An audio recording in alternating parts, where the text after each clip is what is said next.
இன்றைக்கி நான் வீடியோ எடுத்துருக்கிறது வந்து ஊதா தேன் சிட்டு.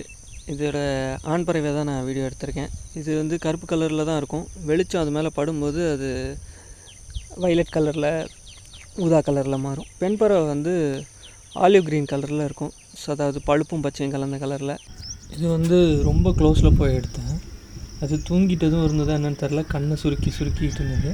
அவ்வளோ பக்கத்தில் போயும் அது நான் இருக்கிறத கண்டுபிடிக்கல. மத்தியான நேரம் வெயில், அது மரத்துக்கு இடையில் இலைகளுக்கு இடையில் இருந்ததுனால தெரியலையா என்னன்னு தெரில. ரொம்ப ஃபேவரட்டான ஷாட் இது. நான் பழக ஆரம்பிக்கும்போது எடுத்த ஷாட் இது 2024 செப்டம்பரில். இது வந்து இந்த ஏரிக்கு பக்கத்தில் இருக்கும்போது எடுத்த ஷாட்டு. ரொம்ப நேரம் அந்த கிளையில் இருந்துச்சு. பறக்கும்னு பார்த்தேன் ஃபோட்டோ எடுக்கிறதுக்கு, பறக்கவே இல்லை. இது அடுத்து வந்து எங்கள் வீட்டு முருங்கை மரத்துலேருந்து இந்த பூவை கடித்து சாப்பிட்ற தருணம். இந்த தருணங்கள் வந்து ரொம்ப சூப்பராக இருக்கும். ஏன்னா நான் இதை எடுத்தது எல்லாமே வந்து 120 fps எடுத்தேன். கேமரா யூஸ் பண்ணுறது வந்து இந்த சோனியோட A6700. இந்த கேமரா வந்து APS-C கேமரா தான், ஃபுல் ஃப்ரேம் கேமரா கிடையாது. ரொம்ப என்ட்ரி லெவல் கேமரா. லென்ஸ் ஆனால் வந்து 200 to 600 mm லென்ஸ் யூஸ் பண்ணுறேன். ஸோ இந்த ஷாட் வந்து மாடியிலேருந்து அது முருங்கை மரத்தில் பூவெல்லாம் பறித்து சாப்பிட்ற தருணம். நான் பூவெல்லாம் சாப்பிடுன்னு எனக்கு அது வரைக்கும் தெரியாது. நீங்கள் பார்த்தீங்கனாலே தெரியும், ஸ்லோ மோஷனில் தெரியும் அது பூவை சாப்பிட்றது. அது வாயில் பூ இருக்கிறதே உங்களுக்கு தெரியும். தேன் தான் குடிக்கும்னு நினச்சிக்கிட்டு இருந்தேன், நான் பூ சாப்பிடுது. இது வந்து ரொம்ப லாங் டிஸ்டன்ஸ்லேருந்து எடுத்தது, இங்கே வீட்டுக்கு பக்கத்துலேயே தான். இருந்தாலும் வந்து தேன் குடிக்கிற தருணங்கள் நான் இது வரைக்கும் எடுத்தது இல்லையே அப்படின்றதுனால இதை எடுத்தேன். அப்படியே பறந்துக்கிட்டே அந்த பூலேருந்து தேன் குடிக்கிற தருணம். ஸோ ஒவ்வொரு மொமெண்ட்டும் ஸ்பெஷல் தான் இங்கே ஷேர் பண்ணுறது. இருக்கிறது எல்லாத்தையும் எல்லாம் நான் ஒன்றும் பெருசாக ஷேர் பண்ணல. நிறையா இருக்குது ஆக்சுவலாக ஃபுட்டேஜ்ன்றது.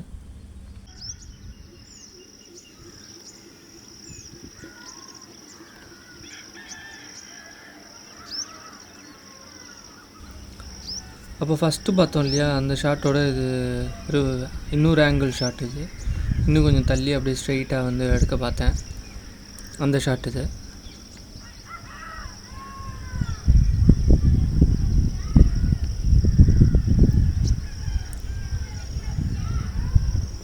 அதே மாதிரி வீட்டுக்கு பக்கத்தில் மாடியிலேருந்து எடுத்த ஷாட் இது.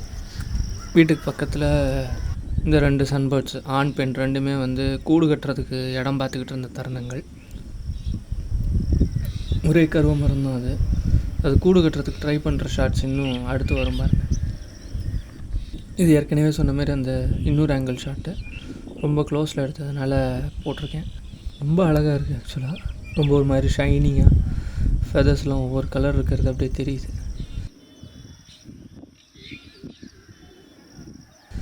இதுதான் இந்த கூடு கட்டுறதுக்கு ட்ரை பண்ணுற தருணம். அங்கே பாருங்கள், ஆண் பெண் ரெண்டுமே வந்துருச்சு பாருங்கள். அதான் அந்த ஹவர் பண்ணுறது வந்து 60 fps போட்டிருக்கேன். ரியல் டைமில் இன்னும் ஸ்பீடாக அதுங்க பறக்கும். 60 fps போட்டிருக்கிறதுனால உங்களுக்கு வந்து அது பறக்கிறது நல்லா தெரியும். அதுங்க எப்போவுமே இந்த மாதிரி ஏற்கனவே இந்த வலை இருக்கு இல்லையா, ஏதாவது பூச்சிகள் கட்டின வலை இருக்கும், அந்த வலையிலேருந்து உள்ளுக்குள்ளே நுழைஞ்சி அதை வந்து பெருசாக்கி அதுக்குள்ளே போய் தான் இது பண்ணுங்க. அதோடு சேர்ந்து அதை மட்டுமே யூஸ் பண்ணாதுங்க, அதுங்களோட வெயிட்டு தாங்காது அந்த வலை. அதனால் வந்து வைக்கோல் இல்லை செடியோட ஏதாவது ஒரு பகுதியை எடுத்துகிட்டு வந்து அதுக்குள்ளே நுழைச்சி அதுங்க கூடு கட்டும். முக்கியமாக பெண் பறவைகள் தான் வந்து கூடு கட்டுறதில் பெரிய பங்கு வகிக்குது. ஃபீட் பண்ணும்போது, உணவு ஊட்டும்போது ஆண் பறவை சேர்ந்துக்குது. ஆனால் இந்த கூடு கட்டுற தருணங்கள் வந்து பெரும்பாலும் வந்து இந்த பெண் பறவைகள் தான் கூடு கட்டுது. ஸோ அது இடம் பார்த்துக்கிட்டு இருந்த தருணம். இது நல்லா மழை பெஞ்சதுக்கப்புறம் எடுத்த ஷாட்ஸு. ஸோ அதனால் அதோடய கலர்ஸ் வந்து ரொம்ப ப்ரைட்டாக தெரியுது. எல்லோ கலர் அப்படியே கிளியராக தெரியுது.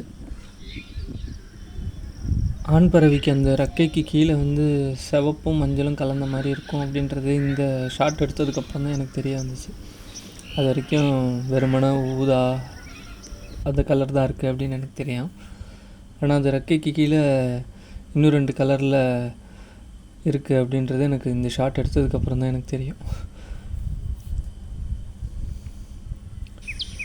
ஸோ இந்த ஷார்ட்ஸ் கம்பைலேஷன் மாதிரி தான் பண்ணலான்ட்டு ஆரம்பித்தேன். இது வரைக்கும் போட்ட ஷார்ட்ஸ் அப்படியே போடலான்ட்டு. சரி ஓகே, எடிட் பண்ணுறோம், ஃபுல்லாக இருக்கிற ஷார்ட்ஸ் எல்லாத்தையும் போட்டு கம்பைல் பண்ணி கொடுப்போம் அப்படின்ட்டு இந்த வீடியோ மேக் பண்ணியிருக்கேன். பாருங்கள், வீடியோ பிடிச்சிருந்தால் லைக் பண்ணுங்கள், முக்கியமாக சப்ஸ்கிரைப் பண்ணுங்கள், நிறைய பேருக்கு ஷேரும் பண்ணுங்கள்.